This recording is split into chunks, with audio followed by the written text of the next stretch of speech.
इसका पूरा ठिकड़ा हमारे सर पे फोड़ डालो कि भाई ये एमआईएम की वजह से हुआ। अपने अंदर झांकिए, अपने अंदर देखिएगा कि हमारी गलतियां क्या हो रही है कि आज पूरा मुस्लिम समाज जो है वो कांग्रेस से दूर चला गया है या दूर जा रहा है, और वो कहता है कि उन्हीं की मांग है कि एमआईएम पार्टी ने आना चाहिए। दलित समाज के अंदर यही मांग हो रही है कि नहीं, हम एमआईएम के साथ जुड़ना चाह रहे हैं। ये जो बदलाव आ रहा है ये अपने अपने तौर के ऊपर राजनीतिक पार्टियों ने सोचना चाहिए। एमआईएम भी एक पार्टी है जिसको अधिकार है कि कहीं पर भी जाए, कहीं पर भी इलेक्शन लड़े।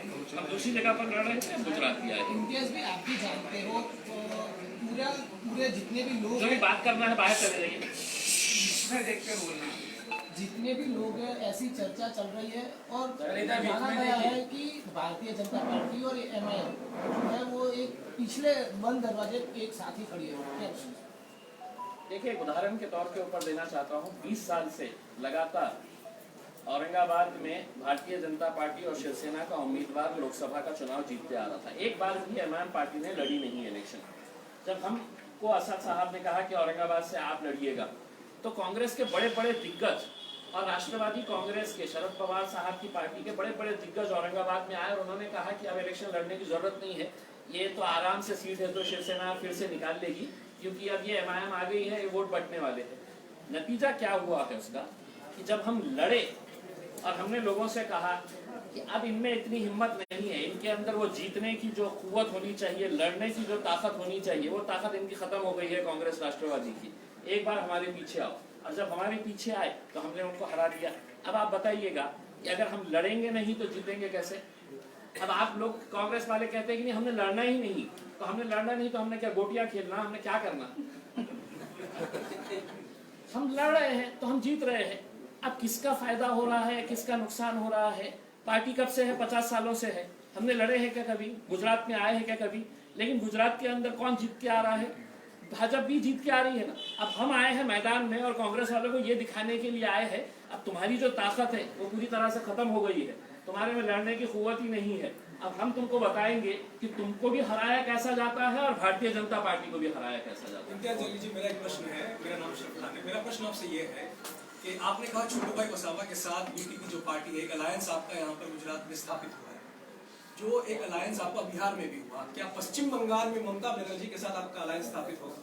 असद अवैसी साहब अभी गए हुए हैं। देखिए, एक बात आपने समझ लेना चाहिए कि अब राजनीतिक पार्टियां जो है वो एमआईएम पार्टी को बहुत हल्के में नहीं ले रही है। जैसा ये था कि बिहार में जब हम गए तो सबने यही कहा, मीडिया के ऊपर स्टोरी चलाई गई कि अब ये बिहार के अंदर भी आ गए। बिहार में 250 सीटों में से अगर 20 सीटें भी जहाँ पर हम ताकत रखते हैं वहाँ पर अगर हम नहीं लड़ेंगे तो फिर हमने क्या करेंगे? हमने लड़े तब हमको जाकर वहाँ पर कामयाबी मिली।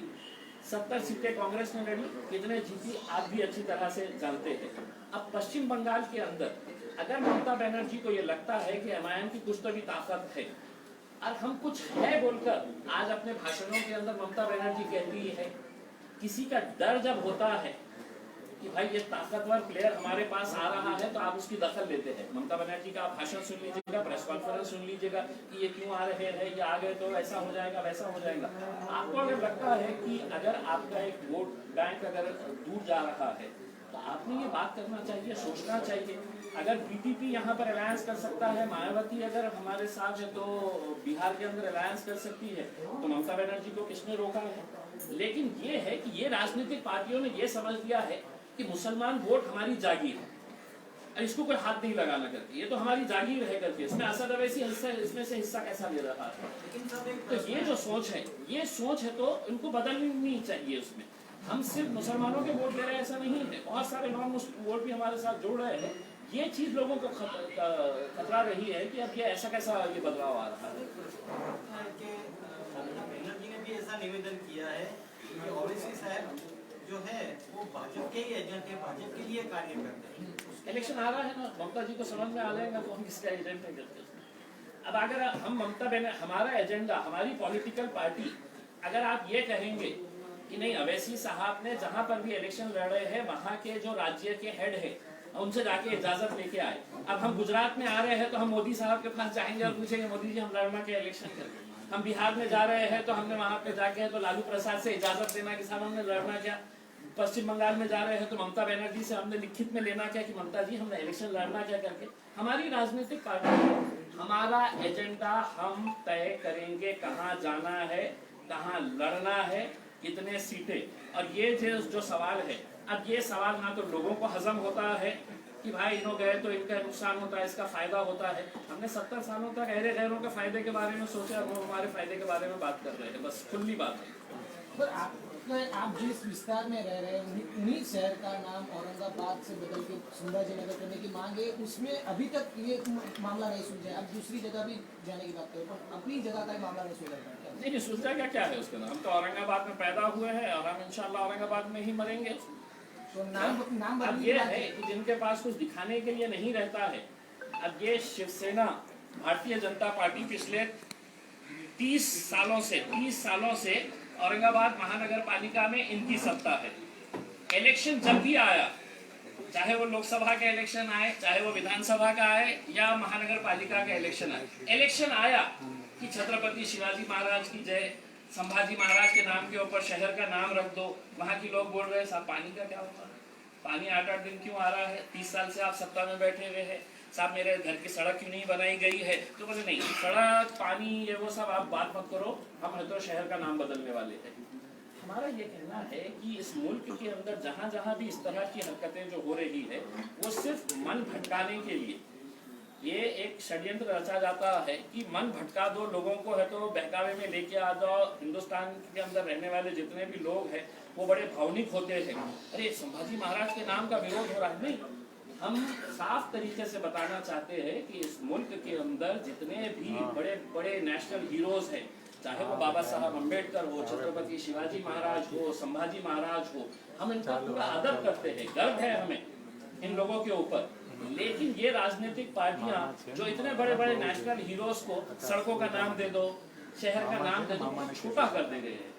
और इसलिए कर रहे हैं कि इनको दिखाने के लिए इलेक्शन में कुछ नहीं है कि जब लोग जाएंगे और आपसे पूछेंगे कि साहब मेरे पास सड़क क्यों नहीं बन रही है, मेरे पास गंदगी क्यों पड़ी रहती है, मेरे पास कचरे का ढिगार क्यों पड़ा रहता है, तो बोलेंगे कि नहीं अब ये मुद्दा नहीं। अब मुद्दा जो है वो आप 30 साल से है ना, आप 30 साल से अगर महानगर पालिका के अंदर रहने के बाद भी अगर ये सब सुविधाएं नहीं दिए और फिर जब इलेक्शन आया, आप रिकॉर्ड निकाल के देख लीजिएगा। मैं आपको एक रिक्वेस्ट करूंगा पत्रकारों को कि इससे 5 साल पहले का मुद्दा संभाजी नगर, असेंबली का इलेक्शन आया संभाजी नगर, लोकसभा का, तो ये सिर्फ भटकाने के लिए। लेकिन अब लोग बहुत होशियार, क्योंकि सोशल मीडिया के दौर में हम सब रह रहे थे, अब यंगस्टर बहुत होशियार हो गया है, वो इन बातों के अंदर नहीं आने वाला। ओवैसी साहब जब भी बोलते हैं किसी भी पक्ष के बारे में कि हिंदुत्व का कार्ड लेके लड़ रहे हैं चुनाव, तो आप क्या गुजरात में मुस्लिम कार्ड लेकर लड़ेंगे? सर मैंने तो आपको पहले ही साफ कह दिया है, मेरा रिकॉर्ड हो गया है, कैमरे के अंदर भी दर्ज हो गया है मैंने क्या कहा है करके।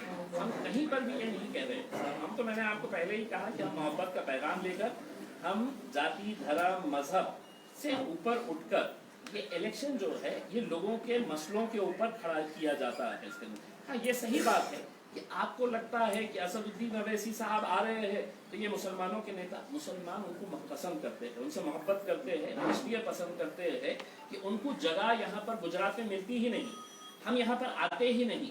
अगर जिन लोगों ने जिनके ऊपर भरोसा किया था, जिन पार्टियों के ऊपर, अगर वो उनके साथ इंसाफ करती तो हमारे को जगह ही नहीं थी यहाँ पर आने के लिए। लोग खुद कहते हैं आप क्यों आए हैं यहाँ पर तो हमारी नुमाइंदगी है, तो ये साहब कर रहे हैं, वो साहब कर रहे हैं। सर अब इसका एक प्रश्न है, बेटा प्रश्न है, अभी आपने बताया कि आपका मुद्दा अलग है, मुस्लिम कार्ड नहीं है, बराबर, तो ये 370 की जो कलम है उसका विरोध ओवैसी साहब क्यों कर रहे थे? क्या आप मानते हैं वो गलत है या सही है?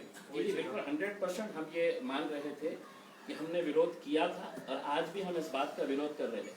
देखिए ये देश जो है ये डेमोक्रेटिक कंट्री है, ये यहाँ पर लोकतंत्र है, यहाँ पर हुक्मशाही नहीं है। हमने विरोध किस बात का किया था आप अच्छी तरह से देखिए, फिर हमको डिस्टॉर्ट किया जाता है कि एमआईएम वालों ने किया है। हमने ये कहा कि जम्मू एंड कश्मीर के अंदर एक असेंबली है और असेंबली के अंदर कौन जाता है, वो विधायक बैठते हैं जिनको जनता चुनकर वहां पर भेजती है कि तुम ये फैसला करो कि क्या होने वाला है करके, मेरे ताल्लुक से, हमारे राज्य के ताल्लुक से।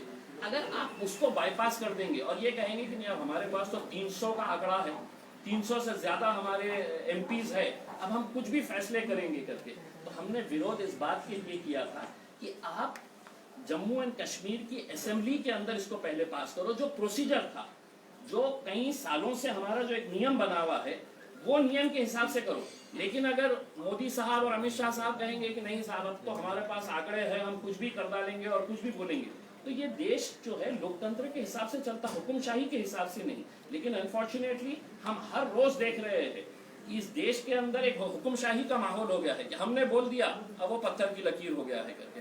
तो नहीं, सत्ता में तो कहीं लोग आते हैं, कहीं जाते हैं, जो ऊपर जाता है उसको नीचे आना पड़ता है, और ये सरकार भी आएगी इंशाल्लाह। इम्तियाज जलील जी, आपने कहा कि इस चुनाव लड़ना आपका संवैधानिक अधिकार है। मेरा एक प्रश्न है, हैदराबाद में अभी चुनाव हुए जहां पर भाजपा का कोई गढ़ नहीं था, पर भाजपा उभर के वहां पर आई है। क्या आपको नहीं लगता हैदराबाद में कुंभे में कहीं ना कहीं फूट हो रही है? नहीं, देखिए मतलब हैदराबाद का इलेक्शन जो था वो महानगर पालिका का इलेक्शन था। महानगर एग्जिस्टेंस नहीं था बीजेपी का, सिंगल लार्जेस्ट पार्टी बनी वहाँ पे। नहीं, लेकिन उस तर्क, अगर यही तर्क अगर लगाया जाए तो वही तर्क है तो 2 महीने 3 महीने के बाद आप भी कहेंगे गुजरात में तो मजलिस का कोई वे ही नहीं था, इतनी ज्यादा सीटें कैसे आ गई है। यही तर्क अगर लगाया जाए तो मैं आपको सिर्फ एक बात कहना चाहता हूँ कि महानगर पालिका का इलेक्शन जो होता है वो अपने इलाकों के मुद्दों के ऊपर होता है कि हमारे इलाके के अंदर किसी के पानी का मसला, किसी के गटर का, किसी का ड्रेनेज का, किसी के स्कूल का, हॉस्पिटल का, ये मुद्दों के ऊपर होता है। मैं उस वक्त भी मैंने हैदराबाद के अंदर प्रेस कॉन्फ्रेंस लेकर मैंने ये कहा था कि मैं ओपन चैलेंज कर रहा हूँ अमित शाह साहब को कि आप बताइएगा कि इस मुल्क के अंदर कौन सा ऐसा महानगर पालिका का इलेक्शन था कि जहां पर इतने सारे भाजपा के मुख्यमंत्रियां, इतने सारे केंद्रीय मंत्रियां, अमित शाह साहब, वहां पे योगी साहब, ये इतने बड़े बड़े दिग्गज नेता किसी स्थानिक इलेक्शन के अंदर प्रचार करने के लिए आए। अमित शाह साहब को मजबूर होना पड़ा कि उनको सड़कों के ऊपर निकलना पड़ा, योगी साहब को पैदल चल के रैली करना पड़ा हैदराबाद के अंदर, तब जाकर उनको सीटें मिली। हमको कहीं पर भी ये नहीं। उस वक्त क्या हमने ये कहा था कि नहीं ये तो हमारा गढ़ है, इसके अंदर कैसा आए हैं आप करके? आपको अधिकार है, आप आए हैं करके। अब वैसा ही अधिकार हमारे को गुजरात में है। 3 महीने के बाद आप यही सवाल करेंगे कि आपका तो यहाँ कुछ था नहीं, आप इतने सारे सीटें कैसे जीत गए हैं करके? इंशाल्लाह जीतेंगे। सर 3 तलाक का जो प्रश्न है सर एक सेकंड, आपने भी बताया कि डेमोक्रेटिक वे पे सब बात की, लेकिन जब भी चुनाव के प्रवचन भाषण होते हैं तब ओवैसी जी यही बोलते कि वजीर आजम में मोदी जी को नहीं मानता, तो उस टाइम पे डेमोक्रेटिक वे कहाँ पे? अभी चुनाव कोई भी आदमी चुनकर ही तो प्रधानमंत्री बना है, तो डेमोक्रेटिक वे में संविधान के आधार पर नहीं, आप मुझे एक स्टेटमेंट जहाँ पे बता दीजिएगा कि असद साहब ने बोले हैं करके कि मैं तो नरेंद्र मोदी को वजीर आजम नहीं मानता हूँ करके। इस तरह का अगर कोई स्टेटमेंट होगा तो आपको मैं 5 मिनट देता हूँ गूगल करके, आप मुझे सुना दीजिएगा सबके सामने। आप देख लीजिएगा। नहीं, देखिए अब आपने किए हैं साफ सवाल, अब आपको ही एस्टेब्लिश करना पड़ेगा। हमारा विरोध मोदी साहब, भारतीय जनता पार्टी के कई नीतियों का हम विरोध करे हैं और आगे भी हम करते रहेंगे। लेकिन अगर कोई डिस्टॉर्ट करके आप ये बता दीजिएगा कि इस देश के अंदर कानून है नहीं है इसके, अगर कहीं पर भी, अब कल के दिन ही पता चला है कि कोई एक आर्टिस्ट बंबई में मध्य प्रदेश के अंदर गया था, उसको जेल के अंदर डाल दिया है करके। उसमें अगर असदुद्दीन अवैसी साहब अगर कुछ इस तरह का बयान कर रहे हैं तो भारतीय जनता पार्टी के पास तो इतनी बड़ी टीम है और उनका काम ही ये है उसके अंदर इसके खिलाफ वो कर डालो उसके खिलाफ, तो क्यों नहीं कंप्लेन किया असदुद्दीन अवैसी साहब के खिलाफ कि इनके ऊपर FIR रजिस्टर होना और इनको भी जेल में डालना चाहिए करके? भाई जो चीज अगर इस देश के अंदर अगर कोई संविधान के हिसाब से चल रहा है और जो संविधान की भाषा कर रहा है पूरे देश में, तो सिर्फ एक ही आदमी है और उसका नाम है बैरिस्टर असदुद्दीन अवैसी। आपको पसंद आए ना आए, लेकिन हकीकत यही है कि पार्लियामेंट के अंदर भी असद साहब जब खड़े रहते हैं, बोलते हैं, तो संविधान के हिसाब से बात करते हैं। लेकिन अगर आप इस तरह से अगर डिस्टॉर्ट करके कि नहीं असद साहब ने ऐसा बोला है, कंप्लेन करिए साहब। मैं तो अभी बोल रहा हूँ कि पुराना स्टेटमेंट भी अगर निकालेंगे तो अभी गुजरात में से किसी को बोल रहा हूँ कि आप जाके कंप्लेन करिए कि असद साहब ने ऐसा स्टेटमेंट किए है। कानून अपना रास्ता इख्तियार करेगा। जलील साहब, एक सेकंड सर, वो 3 तलाक का है, उसके बारे में आपका क्या राय है? तो साहब सही है, आप तलाक खत्म हो गए। आपका ही प्रश्न है सर, आपका ही प्रश्न है। गुजरात में सिर्फ एक ही तलाक हुआ है साहब, जलील साहब, मेरा वो तलाक छोड़ के बाकी आप आपके पास जवाब नहीं है कि इसलिए आप ये हंसी मजाक में कर रहे हैं, लेकिन आप मानते हैं कि 3 तलाक सही था या गलत? मैं यही पूछ रहा हूँ सर। देखिए हमने जब ये मुद्दा आया था इसका जमकर विरोध किया था और आज भी हम करते हैं। कुछ मुद्दे ऐसे हैं साहब कि हम समझते हैं कि उसको कानून के तहत आप हल नहीं कर सकते हैं। आप मुझे अगर ये कहेंगे कि साहब ट्रिपल तलाक का मुद्दा है, तो आप मैं कहूँगा कि दहेज नहीं लेने के ऊपर भी कानून बना है, लेकिन दहेज आज भी लिया जाता है, दिया जाता है। ये सामाजिक बुराई है सर। और ट्रिपल तलाक जो है ये एक सामाजिक बुराई है, ये किसी एक जात का मुद्दा नहीं है साहब। ऐसा नहीं है कि सिर्फ मुसलमानों के अंदर तलाक दिया जाता है, हर जाति धर्म के अंदर। और स्टैटिस्टिक्स है सर, डेटा है पूरा उसके अंदर कि क्रिश्चियंस के अंदर कितने, हिंदूज के अंदर कितने, मुसलमानों के अंदर कितने। तो ये एक सामाजिक बुराई है। इसका कानून के तहत नहीं कि कोई मियाँ बीवी के अंदर नहीं बन रही है तो आप उसको मियाँ को जेल के अंदर बंद कर डालेंगे। 2 साल तक है तो उसको कोई बेल नहीं होंगी। 2 साल तक वो औरत बेचारी क्या करने वाली है इसके बारे में कोई नहीं है। हमने तो ये मांग करे थे कि अगर आप कानून बना रहे हैं, अगर शौहर को 2 साल के लिए अंदर डाल रहे हैं, तो बीवी जो है, जो औरत जिसने तलाक ली है, उसके लिए कोई पैकेज आप दीजिएगा। वरना वो औरत कहाँ से ये करेगी कि अपना रोजी रोटी, उसका जो रोजमर्रा का जिंदगी कैसे गुजारेगी। तो ये मुद्दे थे, उसका हमने विरोध किया था साहब, और आज भी हमारा ये विरोध कायम है। ये डेमोक्रेसी की ब्यूटी है सर कि मतलब मेरे और आपके बीच में इख्तिलाफ होते रहेंगे, लेकिन आप भी चाहते हैं कि ये देश मजबूत रहे, हम भी चाहते हैं कि देश मजबूत रहेगा। मेरा एक प्रश्न आपसे ये रहेगा कि बीटीपी के साथ आपका अलायंस हुआ है, सीट शेयरिंग पे कोई कंसेंसस हुआ है या नहीं? देखिए सर, मैं कल आते ही मतलब किसी ने पूछा कि आप बड़े रहेंगे या छोटे रहेंगे। छोटे रहेंगे हम, मतलब हमेशा से ही हम छोटे बन के ही हम अब हम ये चाह रहे हैं कि छोटू भाई को बड़ा भाई बना दे यहाँ पे उसके अंदर। बहुत अच्छे तरीके से हम उनके साथ रहेंगे। सीट शेयरिंग के ताल्लुक से अभी बहुत अर्ली ये है, पहला चूंकि इलेक्शन है तो अभी बहुत सारी बातों के ऊपर चर्चा होना बाकी है इसमें। लेकिन आपको इतना यकीन दिलाते हैं कि सीट शेयरिंग के मामले के अंदर कहीं कोई वाद विवाद कहीं पर भी नहीं होगा। उसके अंदर हम अच्छे तरीके से इलेक्शन लड़ेंगे। आप लोग ने तैयारी दिखा दी है, चुनाव में गठबंधन हो चुका है, तो गुजरात के अंदर आपका प्रेसिडेंट कब जाहिर होगा, पूरी बॉडी कब जाहिर की जाएगी? सर पार्टी के चुनाव काफी नजदीक है। जी जी जी बिल्कुल। मुझे भी कोई जाहिरात नहीं हुई। मुझे भी अभी तक यही, मैं इसी इरादे से आया था कि मैं और वारिस पठान साहब हम इसी इरादे से आए थे कि यहाँ के अंदर लोगों की ख्वाहिशें तो बहुत रहती है, लेकिन हम ज़मीनी स्तर के ऊपर जाकर देखें कि हम लोग वाकई में मतलब यहाँ पर आना चाहिए क्या। और यहाँ पे 3 दिनों के अंदर हमने ये तय किया है कि नहीं, यहाँ के जो नौजवानों में जोश है वो जोश को देखते हुए बाकी की जो फॉर्मेलिटीज़ है कि अब हमारी पार्टी का रजिस्ट्रेशन का ताल्लुक है, पार्टी का ऑर्गेनाइजेशन सेटअप करवाना है, तो वक्त बहुत कम है, ये भी मैं मानता हूँ। लेकिन पार्टी के अंदर कहीं पर भी MIM पार्टी जो चलती है वो इम्तियाज जलील या वारिस पठान के नाम से नहीं चलती है। हमारी पार्टी का एक ही अध्यक्ष है पूरे नेशनल लेवल के ऊपर, और उनका नाम है बैरिस्टर असदुद्दीन। वो कब आएंगे? बाकी सब वो कब आएंगे? बहुत जल्द आएंगे साहब। अभी तो मतलब हम जाते ही सबसे पहले उनको यही बोलने वाले हैं कि साहब बाकी पूरे प्रोग्राम्स कैंसिल करिए, कुछ दिन तक गुजारेंगे। महानगरपालिका में आपका इलेक्शन में खड़े रहेंगे, पूरे गुजरात में जितनी भी जगह हो रहा है वो इलेक्शन सब जगह, जितनी जगह के ऊपर तो नहीं है। मतलब अभी कैसा है कि इलेक्शन लड़ना का मतलब ये है कि एक इलेक्शन ये होता है कि आप हर जगह लड़ लो, नतीजे नहीं आते हैं। हमने जैसे पहले बताया है कि आप लड़ेंगे तो जीतेंगे, तो वो जीतने के इरादे से जहाँ जहाँ पर भी हमारे स्ट्रॉन्ग होल्ड्स हमको नजर आते हैं कि यहाँ पर हमारी पॉसिबिलिटी है, तो हम यकीनन वहाँ पर लड़ेंगे। कहाँ आपने कुछ डिसाइड किया कहाँ पे? अभी तो मतलब उसका एनालिसिस चल रहा है। हमारी एक सर्वे टीम है तो गुजरात में आई हुई है, वो सर्वे टीम अपने लेवल के ऊपर कर रही है, खामोशी के अंदर असेसमेंट उसका चालू है। अब कहाँ कहाँ पे लड़ना चाहिए वो सर्वे टीम अपनी रिपोर्ट पेश करेगी, और उसके बाद उम्मीदवारों की अगर मैं बात करूं, कैंडिडेट्स की, आप खुद एक पत्रकार रह चुके हैं, वारिस पठान साहब एडवोकेट हैं, असदुद्दीन ओवैसी साहब बैरिस्टर हैं, तो क्या जो उम्मीदवार होंगे, मैं मानता चलूं कि AIMIM will make it sure कि उनका कोई क्रिमिनल बैकग्राउंड नहीं होगा? नहीं, अगर मतलब मेरे हिसाब से तो ये तो पूरा भारतीय जनता पार्टी चलेंगे शायद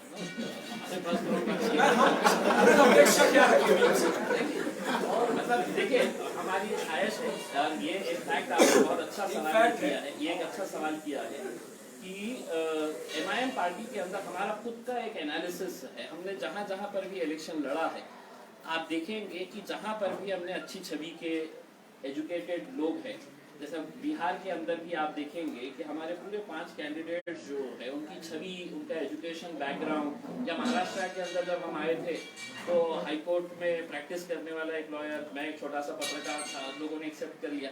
तो ये हमारा कोशिश रहेगी कि अच्छे लोगों को हम साथ में, अच्छे लोगों को हम साथ में जोड़े। और एक बार फिर से आपके सवाल को दोहराते हुए, दूसरी जाति, धर्म, मजहब के जितने भी लोग हैं, वो लोग बिल्कुल ना समझे कि एमआईएम पार्टी है, ये हमको टिकट देगी क्या, हम इनके पार्टी के ऊपर से, अगर वो आएंगे तो बिल्कुल सर आंखों पर उनको भी बिठाया जाएगा और उनको भी साथ में लेकर सर एक लास्ट सवाल है, आपको भी पता होगा कि गुजरात में जब से आज़ादी मिली है तब से कोई तीसरा पक्ष इधर आया ही नहीं है, तो क्या आपको लगता है कि आपकी पार्टी गुजरात सरकार ले गई? सर ये एक म्यूजिकल चेयर बोल के एक गेम होता है, जहाँ पर कुर्सियाँ रखी जाती है, उसके अतराफ में ऐसा घूमना पड़ता है, म्यूजिक जैसी खत्म होती है तो कुर्सी पे जाके बैठना पड़ता है। तो पिछले 70 सालों से ये म्यूजिकल चेयर के अंदर है, तो दो ही खिलाड़ी थे, एक बार भाजपा बैठ जाती थी जाके, एक बार कांग्रेस जाके बैठ जाती थी, तीसरे को धक्का मार के है तो निकाल देते थे। अब हमको इतना तजुर्बा आ गया है कि अब हम दोनों हाथ से धक्का देके वो कुर्सी पे कैसा बैठा जाता है, ये हमको समझ में आम आदमी पार्टी के मैदान में, आम आदमी पार्टी के मैदान। आइए डेमोक्रेसी के लिए बहुत अच्छी बात है, जितनी राजनीतिक पार्टियां आएंगी उतने अच्छे लोगों को मौका मिलेगा, और जितने भी लोग आएंगे हम बिल्कुल उसका स्वागत करेंगे। बहुत चलिए, thank you very much sir, thank you, धन्यवाद बहुत बहुत। रहेगा सर, और आप लोग भी हमारे साथ देंगे।